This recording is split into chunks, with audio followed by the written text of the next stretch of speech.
হরি সকলের হৃদয়ের মধ্যে অবস্থান করছেন। আমাদের প্রত্যেকের জীবের মধ্যে একদিকে জীবাত্মা রয়েছে, আর একদিকে পরমাত্মা রয়েছে। সাজজ সত্তার সমান বিশ্বতে পরিদৃশ্যতে। একটা গাছের উপরে দুটো পাখি রয়েছে, একটার নাম হচ্ছে জীবাত্মা আর একটার নাম হচ্ছে পরমাত্মা। জীবাত্মা পাখিটা কি করছে? সংসারের সুখ দুঃখ অর্থাৎ টক মিষ্টি ফলকে ভোগ করছে। আর পরমাত্মা রূপী পাখিটা সে কোনো কিছু খাচ্ছে না, কেবল বড় বড় চোখ দিয়ে আমি কি করছি, আমার কর্মফলের সাক্ষী হিসাবে বসে রয়েছি, জগন্নাথ রূপে বসে রয়েছি। পুরীতে বড় বড় চোখ নিয়ে জগন্নাথকে দেখেছেন, সেই জগন্নাথ আপনার হৃদয়ের মধ্যে বসে রয়েছে। এই জন্য ভগবানকে আরাধনা করবার জন্য অধিক আড়ম্বরের দরকার লাগে না, অধিক প্রয়াসের দরকার লাগে না। সে হেরি ছিদ্রবত সফল। আকাশের মতো, আকাশ যেরকম সর্বত্র রয়েছে, সেরকম ভগবান হরি সর্বত্র সর্বদা। ভগবান সর্বক্ষণ সর্বদাই রয়েছে। আমরা দেখতে পাচ্ছি না কেন? হরির সঙ্গে আমাদের সম্বন্ধ নেই, হরিকে আমরা ভালোবাসি না, সেই জন্য আমরা দেখতে পারি না। যে যাকে ভালোবাসে, যার সঙ্গে যার সম্বন্ধ রয়েছে, সেই তাকে ভালোবাসে এবং তার সঙ্গে তারই কথা চিন্তা করে। আপনি আপনার আত্মীয় স্বজন পরিবারের কথা চিন্তা করেন, আর তার পাশের বাড়ির পরিবারের কথা আপনি চিন্তা করেন না, কারণ তার সঙ্গে আপনার কোনো সম্বন্ধ নেই। কিন্তু যেদিন আমরা আমাদের স্বরূপটাকে জানতে পারবো, আমি যে কৃষ্ণ দাস, কৃষ্ণের সেবা করা আমার ধর্ম, সেই দিন কৃষ্ণ সেবা করব। সম্বন্ধ জ্ঞানটা উদিত হলে তবেই ভগবানের প্রতি প্রীতি ভালোবাসা জাগবে। ভগবান শস্য আত্মন সূক্ষ্ম হৃদয়ে সখারূপে রয়েছেন, পরমাত্মা রূপে রয়েছে। পরমাত্মা মানে যিনি ক্ষীরদেশাই বিষ্ণু রূপে রয়েছেন, আমার চৈত্য গুরু রূপে রয়েছেন, আমার বিবেককে উদয় করবার জন্য যিনি রয়েছেন, সখা রূপে রয়েছেন। সামান্য তো কি বিষয় উপাদান নয়, সেই পরমাত্মাকে বাদ দিয়ে, সেই ভগবানকে বাদ দিয়ে সংসারের সামান্য স্ত্রী পুত্র পরিবার বিষয় ভোগ করে কি লাভ? পুংস স্বার্থ পরস্মিত একান্ত ভক্তি গোবিন্দে যৎ সর্বত্র তদীক্ষণম। সর্বশেষ উপদেশ করলেন কি? সেই জন্য গোবিন্দের প্রতি ঐকান্তিক ভক্তি করো, তাতেই গোবিন্দ দর্শন দেবেন। ঐকান্ত ভক্তি গোবিন্দে যৎ সর্বত্র তদীক্ষণম, যিনি সর্বত্রই রয়েছেন। কাকে ভালোবাসবো, কাকে ভজন করবো? বলছে গোবিন্দ। গোবিন্দ মানে গান বিন্দতে ইতি, গান মানে ইন্দ্রিয়, ইন্দ্রিয়গণকে যিনি আনন্দ দেন তিনি গোবিন্দ, গোপীগণকে যিনি আনন্দ দেন তিনি গোবিন্দ, গাভীগণকে যিনি আনন্দ দেন তিনি গোবিন্দ, গোপগণকে যিনি আনন্দ দেন তিনি গোবিন্দ।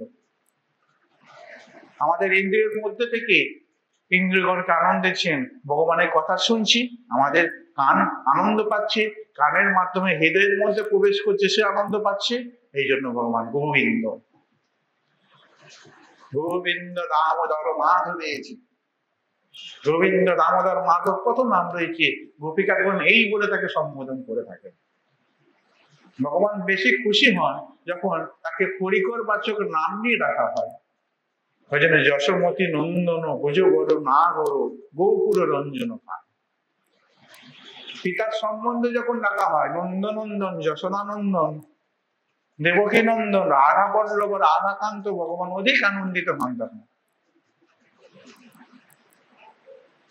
এই জন্য বলছেন গোবিন্দের প্রতি ভক্তি, ঐকান্তিক ভক্তি, যা সর্বত্র কৃষ্ণকে দর্শন করায়।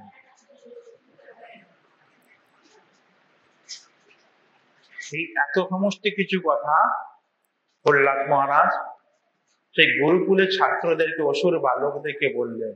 তখন অসুর বালকগণ বললেন, হে প্রহ্লাদ, তুই এইসব জ্ঞানগুলি কার কাছ থেকে পেলি? কে তোকে শিখিয়েছে? তখন প্রহ্লাদ মহারাজ বলতে শুরু করলেন যে আমার বাবা যখন মন্দার পর্বতে তপস্যা করতে যাচ্ছিল, প্রথমে দেবতাগণ তো ভয়ে পালিয়ে গিয়েছিল আমার পিতার ভয়ে, কিন্তু যখন মন্দার পর্বতে বাবা তপস্যা করতে 10 সহস্র বছর গিয়েছিলেন, তখন ইন্দ্র সম দেবতাগণ আমাদের রাজ্য আক্রমণ করে এবং সকল অসুরগণ পালিয়ে যায়। আমার মাকে ইন্দ্র ধরে নিয়ে আসছিল। হঠাৎ রাস্তার মধ্যে নারদ মুনির সঙ্গে দেখা। নারদ মুনি বললেন, ইন্দ্র দেবরাজ তুমি, দেবতাদের রাজা হয়ে এইরূপ গর্জিত আচরণ করছো তুমি? রাজা হয়ে এইরূপ কর্তব্য করা উচিত না, অপরের স্ত্রীকে ধরে নিয়ে যাচ্ছ তুমি? তুমি দেবতাদের রাজা, তোমার আচরণ দেখে দেবতাগণ শিখবে। তখন ইন্দ্র বললেন যে মুনি, আমি একে মারবার জন্য নিয়ে যাচ্ছি না, এর গর্ভে যে পুত্র সন্তান আসবে সে ওই হিরণ্যকশিপুরের মতো অত্যাচার করবে, সেই জন্য এর গর্ভে সন্তানকে বেঁধে দেবো, এবং তারপরে এর মাতা কয়াধু, হিরণ্যকশিপুরের মাতা হচ্ছে, স্ত্রীর নাম হচ্ছে কয়াধু, তাকে আমি ছেড়ে দেবো। তখন নারদ মুনি বললেন, এর গর্ভে যে অসুর সন্তান আসবে তাকে জানো তুই? তা নয়, এর গর্ভের মধ্যে মহাভাগবত আবির্ভূত হবেন, যার দ্বারা জগতে প্রত্যেকটি জীব শিখবে। আজকে যুব সমাজ, আজকে বৃদ্ধ সমাজ, আজকে নর সমাজ জানতে পারবে হরি ভক্তিটা কি রূপ, এবং ঐকান্তিক শরণাগত ভক্তের নিদর্শনটা কি রূপ। যদি তুমি ভগবানের শরণাগত হও, ভগবান তোমাকে সর্বক্ষণ রক্ষা করবেন, এই কিন্তু জানাবে এর গর্ভের শিশু। কাজে কাজে তুমি চিন্তা করো না, যতদিন পর্যন্ত না হিরণ্যকশিপু ফিরে না আসছে, এই আমার আশ্রমের মধ্যে থাকুক, আমি একে হরি কথা শোনাবো, ভাগবত কথা শোনাবো।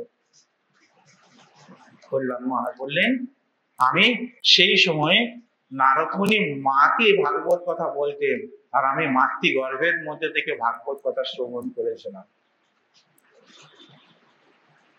কয়াধু শ্রবণ করে ভক্ত হতে পারলো না, আর তার ছেলে কল্যাণ মহারাজ ভক্ত হয়ে গেল।